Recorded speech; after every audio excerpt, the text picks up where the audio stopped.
Hey guys, welcome back to my YouTube channel, and today we'll be doing Mern-stack, and I'm with my navigator. Please introduce yourself. Hi, my name is Katie and I'm the navigator for the session. So yeah, let's continue. Chapter 5, we're setting up our Node.js, and to check our Node.js version, we had an installation that should be straightforward, which is node-v, which shows the version of our node. And we created our backend terminal by doing this command mkdr movies review and cd movies, and then in our movie reviews folder we created a folder called backend. So this is how my VS Code looks at the point. I have my API, I have my DAO. My DAO consists of my movies DAO, my movies DAO.js and all of that. And let's see our front end. We have this.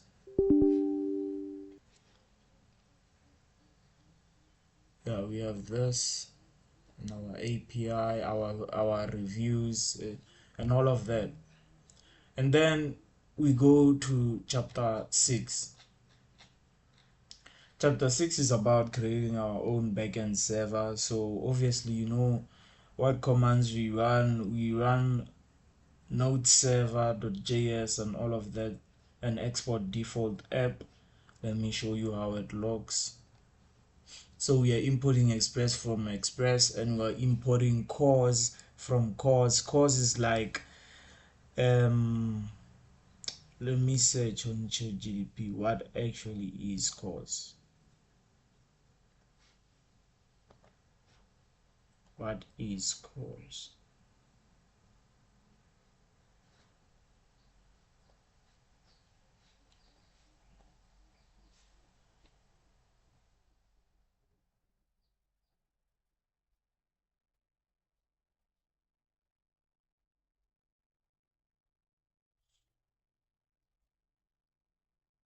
Cause stands for cross origin resource sharing. So it's a security feature implemented in a web browser that controls how web pages can request resources from a different origin. For example, the domain, the portal, and the port. For example, our server is gonna run on localhost 5000. So yeah, that is chapter 6, how we set our server, and we are attaching the course express.js middleware that express will use, and we installed what we call npm express. And then our API, we referring it, and we exporting our default app. After that, we're gonna go to our Mongo Cloud, which is chapter 7, where we need to take our URL if we wanna connect to our campus. So let's go to our campus. I just wanna show you some. It's gonna take a while. Okay, I'm connected. Let's go here. It is connected. So as you can see guys, I have my sample and flex. This comes from my Mongo Cloud. How did I do it? So I went to my cluster atlas, I went to campus, and what did I do? I got my URL here, and then I pasted in my what you call it, Mongo's campus. As you can see, I pasted here, and then I save and connect. That's how I did it. And yeah, that's chapter 7. And let me show you other things as well. Let's go to clusters. Let's go to browse collection. So the things that I'm seeing in here, the models that I'm seeing in here, I'm seeing them in MongoDB campus. So I have my movies and sessions and theaters. You see, I can see them here. So what connects them is the URL that, and the network access also plays a role. If I don't have this, I would have not gotten the URL. So what did I do? I added an IP address, and I clicked the add current. No, I clicked the access from anywhere button, and then I confirmed it. Then it shows this. And That is how I managed to do my chapter 6 and 7. And I created the movies data access object in my movies DAO. If you can see, let's go to my movies DAO. If you can see, I'm importing my MongoDB from Mongo. So what did I do? I went to my terminal and ran the command mongo and installed all of that so that I can see the front end movies. And I let movies, I'm declaring a variable movies, and I'm exporting the default class movies DAO, and I'm using asynchronous operation. And if it is movies, it returns movies and it waits for the promise. Then the variable movies review, and it displays the collection. So what displays the collection in my MongoDB? It is this function that displays the collection. So it displays the collection, and it displays the collection in my atlas too. So yeah, let's carry on. So here, let's look at the book's explanation, what they say. So the book explanation, what they say to get movies method accept a filter object as the first argument. The default filter has no filters. It retrieves the results at page 0 and retrieves 20 movies per page in our app, and we provide filtering results by moving titles. Then we have if filters has own property, query text search filters, and all of that.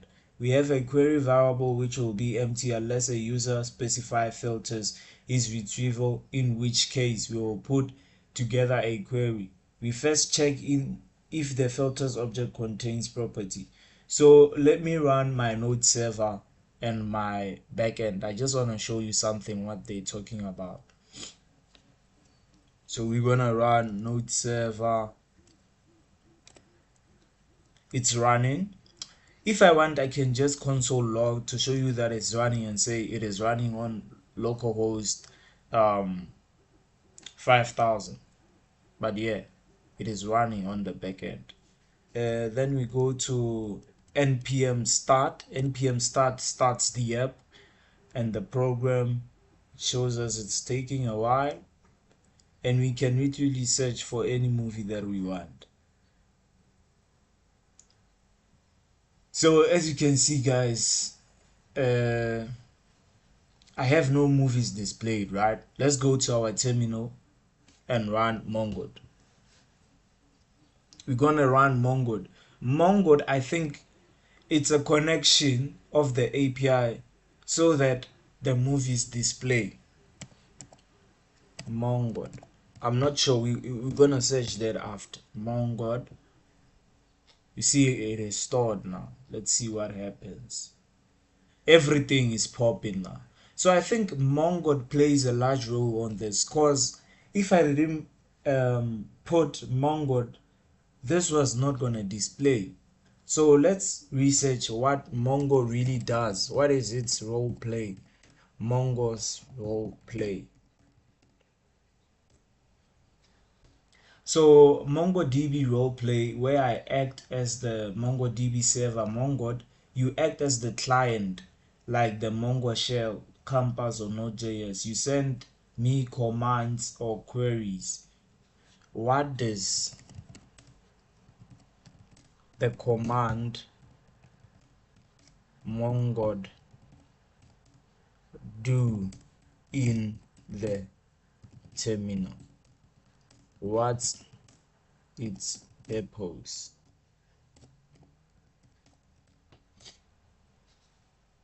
So the command Mongo, it starts the MongoDB server, and it stores the database process that handles data storage, data access, database management, and client connections. So when we run Mongo in our terminal, we are basically starting up the database engine that listens for incoming connections on default port 27017 and manages our MongoDB databases.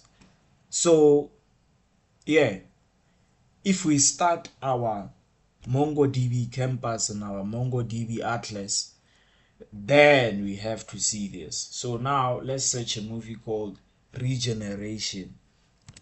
Regeneration.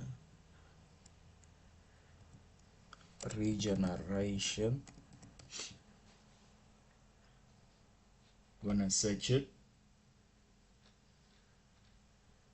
You see, it is showing.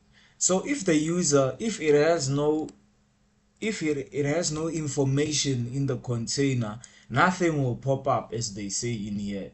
It says we have a query variable which will be empty unless a user specify filters in his retrieval, in which case we will put a query which first check if the filters object contains the property title with the filters has own property. So if so, we use text query operator together with search to search for the movie titles containing the user specified with search terms. So this is how we found our movie. This is how we found this. If it is not here, it will not show. For example, let me search Spider-Man.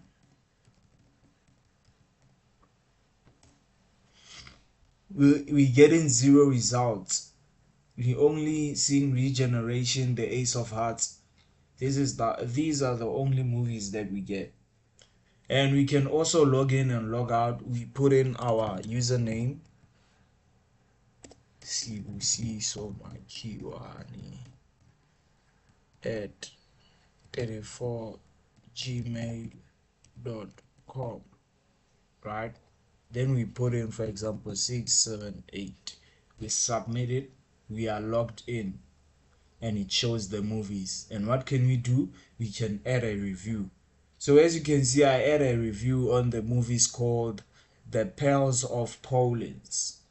So yeah, that's the main process that happens. We are importing our MongoDB in our VS Code so that it connects, and we are displaying the functions of collection, and we are catching the console error to unable to connect in movies, and we use aggregate to provide a sequence of data aggregation objects and all of that.